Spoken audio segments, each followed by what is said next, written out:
Bonjour les amis et bienvenue dans cette nouvelle vidéo de mon défi, une vidéo par jour pendant 30 jours.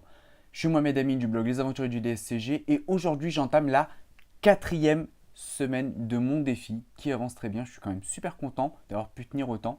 Donc voilà, quatrième semaine, il en restera et après il restera plus que 2 jours dans la cinquième semaine. Aujourd'hui je réponds encore à une nouvelle question qui m'a été posée sur LinkedIn et cette question, sur YouTube. Cette question est de Ahmed Keta. Et elle comporte, on va dire, 3 parties. Donc, je vais vous les faire morceau par morceau. Comme ça, c'est pas trop long. Et comme ça, on va avancer assez vite. Et je la trouve quand même très intéressante. Surtout que je révise aussi l'UE 1 cette année. Donc, voilà. Donc, il me dit: Salut Mohamed, merci pour tes vidéos. Ben, je t'en prie. Mes préoccupations portent sur la stratégie que tu adoptes pour préparer l'UV1 du DSCG. Comment distinguer l'information essentielle à retenir dans le Fouché ou dans le Juno de celle qui est facultative? Alors, très bonne première partie de question pour une raison très simple, c'est que c'est vrai, les bouquins sont très épais et j'avais déjà dit dans une de mes précédentes vidéos où je parlais justement de mini-objectifs, à la limite je vous la mettrai là où je la donnerai à la fin, je vous la mettrai à la fin, tiens, ça va être plus simple. Où justement je disais que les chapitres étaient très importants, que c'était volumineux, qu'il fallait savoir arbitrer, en tout cas il fallait essayer d'arbitrer parce qu'on n'avait peut-être pas forcément le tout à prendre, le temps de tout apprendre. Il y a quand même une solution, c'est les fiches mémo que font pareil Fouché, Juno et les autres éditeurs. Ces fiches sont bien pour avoir l'essentiel parce que voilà, on condense tout avec des mots-clés et tu as l'essentiel dans ces fiches-là. Donc quand tu dis comment distinguer l'information essentielle de celle qui est facultative, moi je dirais regarde dans les fiches mémo, tu sauras ce qui est important. Justement que l'idée, je regardais encore il n'y a pas très longtemps le droit des contrats. Je sais, je démarre les révisions encore et encore. Il faudrait peut-être que je m'y mette, mais sérieusement. Mais donc voilà, là pareil, je suis dans des groupes d'entraide et j'essaie de me fixer des objectifs. Petite parenthèse pendant que je réponds à la question. Donc voilà, j'essaie d'avancer aussi. Mais justement, je regardais pour le droit des contrats dans les fiches mémo. Je crois que rien que le droit des contrats général, il devait y avoir, je crois, 5, c'est 3 pages, 3 mini-pages recto verso. C'est pas des gros bouquins, ils sont quand même assez petits. Je crois qu'ils font cette taille-là à peu près. Mais voilà, c'est des petits bouquins. Mais voilà, c'est du recto verso et c'est quand même du condensé. Donc à retenir, c'est quand même, ça reste quand même assez volumineux. Beaucoup moins que le gros livre, mais ça reste volumineux. Donc voilà, pour retenir l'important, l'essentiel du facultatif, tu as le gros bouquin pour travailler et tu as les fiches mémo derrière pour voir l'essentiel. Tu dis ensuite: as-tu analysé tous les anciens sujets passés afin de te focaliser sur les chapitres les plus susceptibles de ressortir à l'examen? Je ne l'ai pas fait personnellement, mais je sais que l'an dernier, j'avais assisté aux pronostics que font Contalia. Tous les ans, ils font des pronostics. Pour le DCG, ça va bientôt arriver, justement. Je crois qu'il n'y a pas encore les dates. Et pour le DSCG, pareil, je crois que c'est quelque chose comme une semaine avant les examens ou 2 semaines. Et justement, tu as des formateurs du DSCG qui donnent le plus important. Donc moi, je n'ai pas analysé. Je sais que pour le DSCG, il y avait des formateurs qui l'avaient fait. De mémoire, pour le droit, ils avaient fait ça en plus en 2 morceaux. Il y avait eu 2 formateurs parce qu'ils avaient partagé ça en 2. Et l'idée, c'est que justement, les formateurs en question disent voilà, c'est plutôt tel sujet qui tombe ou tel autre. Moi, je suis plutôt partisan de oui, il y a des sujets qui tombent. Une bonne manière de savoir ceux qui tombent ou qui tombent pas, c'est de regarder les fiches courroies. Parce que les fiches courroies, justement, partent sur les exercices comme c'est des annales des sujets d'examen des années précédentes, qui partent justement en disant, voilà, on vous donne, je te dis par exemple, 10 sujets. Dans 10 sujets, ils ont réparti les différents chapitres du programme en te disant que voilà, le droit des contrats, c'est tombé, je te dis par exemple au hasard, année 2008, 2009, 2010, etc.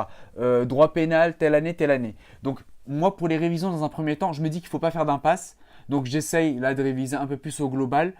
Ce que moi je vais essayer de faire, c'est vraiment déjà de partir des fiches mémo sur les chapitres que j'ai déjà travaillé. Ceux que j'ai pas travaillé, je vais quand même partir du bouquin au moins pour lire et je vais te dire après pour la suite de ta question pourquoi je pars du gros livre. Mais voilà, j'ai pas spécialement regardé. Ça, je me dis que voilà, c'est bien de regarder. À la limite, tu peux regarder dans les fiches courroies ou carrément prendre les sujets d'examen qui sont disponibles sur Conta Online, que je te mettrai aussi le lien en description si tu ne l'as pas encore ou si tu ne les as pas téléchargés, et de regarder les sujets qui sont tombés ou pas. Ou alors tu prends les fiches courroies et là, tu as toute la grille avec tous les sujets, etc. Donc voilà, pour ta deuxième question, moi j'ai pas spécialement regardé, mais voilà, je sais que je peux le faire, ou je le fais après dans les exos. J'ai pas trop envie de regarder moi au début, parce que je serais tenté, on va dire, de beaucoup travailler ceux qui tombent, ou ceux qui tombent souvent, et de pas beaucoup travailler les autres. Voilà, il y a quand même des récurrences dans les examens, mais il y a toujours une année où tu vas avoir le sujet que personne n'attendait et qui est tombé. Et ça, comme j'ai un peu envie de l'éviter, je me dis, il faut que je travaille tous mes chapitres à la limite, entre guillemets, à part égale. Et puis derrière, avant les examens ou un peu avant, quand tu commences à faire tes sujets d'examen, tu regardes ce qui est tombé pour te focaliser plus en faisant les exercices, en regardant les corrigés, en voyant ce qui pêche ou ce qui pêche pas. Mais moi, je dirais pas forcément dès le début. Pas dès le début. Tu as un référentiel, tu es censé plus ou moins tout maîtriser. Travaille alors au moins au global tous tes chapitres avant de regarder ça.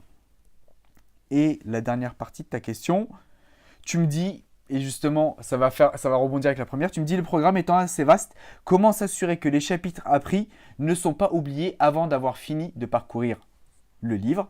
Fais-tu des révisions périodiques des chapitres déjà révisés? Très bonne remarque aussi. Alors, surtout sur le droit, ça, je vais le faire, oui, cette année. Je le sens, quand je dis je le sens bien. Là, il y a de bonnes raisons. Je participe à différentes choses qui font que cette année, je vais devoir mieux réviser que les années d'avant, donc je vais le faire. L'idée, si tu n'en as pas entendu parler, c'est la courbe de l'oubli de Ebbinghaus, je pense, ça se prononce comme ça. Je vais te montrer à la photo et je vais t'expliquer. C'est un chercheur qui a fait une étude qui dit que justement, quand tu apprends quelque chose, et je vais te montrer à l'écran, quand tu apprends quelque chose, on va dire quelques minutes après, quelques heures après, le temps que ton cerveau fasse le lien avec les derniers éléments, tu vas atteindre le pic de compréhension, de mémorisation. Et puis derrière, tu vas perdre un maximum d'informations si tu ne fais pas de révision. D'accord? Donc l'idée, ça va être de quoi? Ça va être de réviser au bon moment pour que la courbe de l'oubli, avant qu'elle commence à chuter, que tu la reprolonges un peu. Ce qui est bien avec la courbe de l'oubli, c'est que plus tu vas réviser, et plus tu vas ancrer l'information à long terme et moins tu auras besoin de réviser. Donc moi l'idée, oui, je vais réviser. Je te montre rapidement la courbe pour que ce soit plus explicite que mes gestes de la main et tout. Hop, je me rapproche. L'idée c'est que là justement ils te disent qu'au départ, alors eux ils ne montrent pas le premier pic dont je t'ai parlé, mais bon il y a plusieurs courbes. L'idée c'est de se dire voilà, au premier pic, on va dire quelques heures après les examens, si jamais tu ne révises pas, tu perds énormément de choses très rapidement. Là, tu vois que c'est en très peu de temps que tu perds les éléments. C'est un chercheur qui a fait la courbe, il y a des applications qui ont fait là-dessus et je t'en parlerai juste après. L'idée, c'est que si tu fais un premier rappel, là, il le fait assez bas, mais bon, peu importe. J'ai trouvé sur le site Potion de Vie, je te remets le lien aussi, c'est un site que j'aime bien. Derrière, une fois que tu fais le rappel, paf, tu remaintiens l'information parce que tu viens juste de la réviser. Tu remaintiens un peu plus longtemps, mais derrière, voilà, si tu révises pas, recourbe de l'oubli qui chute très rapidement à un moment et puis derrière tu perds beaucoup d'informations. Allez, on va dire tu perds, je crois que c'est quelque chose comme 60 ou 40%. En tout cas, tu perds beaucoup d'informations au début si tu ne révises pas régulièrement ce que tu as appris. Derrière, si tu fais la deuxième répétition, ça reprolonge. Et là, ça dure beaucoup plus longtemps que les premières. Là, tu vois, à chaque fois, les espaces, avant que tu commences à perdre de l'information, s'allongent. Et derrière, voilà, l'idée, c'est de se faire des répétitions. Et derrière, plus tu vas ancrer l'information à long terme, plus en fait, moins tu auras besoin de faire de rappels. Alors, pour ça, tu as plusieurs solutions. Je vais te mettre l'article justement de Potion de Vie dans lequel Jean-Yves Ponce parle de ça. Il met une vidéo, il met une photo et tu verras. Lui, il donne ses espacements. Mais tu peux avoir la méthode barbare en se disant je me note mes plannings parce que voilà, je sais qu'il faut réviser à telle date, à telle date, à telle date. Ou alors il y a des applications qui existent dans lesquelles tu rentres les informations à réviser. Et eux, justement, derrière, ils vont te mettre des notifications en disant aujourd'hui, tu vas devoir essayer de réviser tel chapitre ou telle partie. Et en fait, à chaque fois que tu rentres l'information dedans, lui va gérer en fonction de deux paramètres. Parce que ça, je ne te l'ai pas encore dit. Il y a deux paramètres. C'est soit l'information, tu arrives à la restituer facilement, et là, il faut être honnête vis-à-vis de toi-même. Si tu l'as bien retenu, c'est bien. Sinon, il faut mettre non. Dans l'appli, justement, il va te dire tu vas réviser ça. Toi, derrière, tu vas devoir répondre en disant est-ce que tu l'as bien restitué ou pas? Parce que par contre, tu vas devoir le faire peut-être sur un papier ou de tête, en tout cas, tu le fais. Si tu restitues bien, tu dis ok, lui il se dit bon voilà, ça s'ancre bien, on prolonge un peu comme je te l'ai montré sur la courbe. Donc ça s'ancre un peu plus à long terme, j'ai pas besoin de te le faire réviser le lendemain, mais ça peut attendre peut-être 2 jours, 3 jours, 4 jours. Soit tu dis non, je ne l'ai pas retenu ou alors j'ai pas réussi à tout restituer. Et là, il va se dire c'est pas assez ancré, je te le restitue de façon beaucoup plus rapprochée. Donc ça va être le lendemain, par contre, je te le restitue. Même si c'est déjà la 3e fois que tu le révises. L'idée de ça, c'est de se dire quoi? Tu vas réviser les choses, l'application va te dire de réviser telle ou telle partie. Soit tu le restitues bien et ça s'ancre à long terme et il va espacer les révisions. Et que ce soit la première ou la 2e, 3e, 5e, 10e révision, l'idée, ça va être que à chaque fois qu'il va te demander de la restituer, soit tu le restitues bien et à la limite, il prolonge parce que voilà, c'est bien, tu l'ancres à long terme.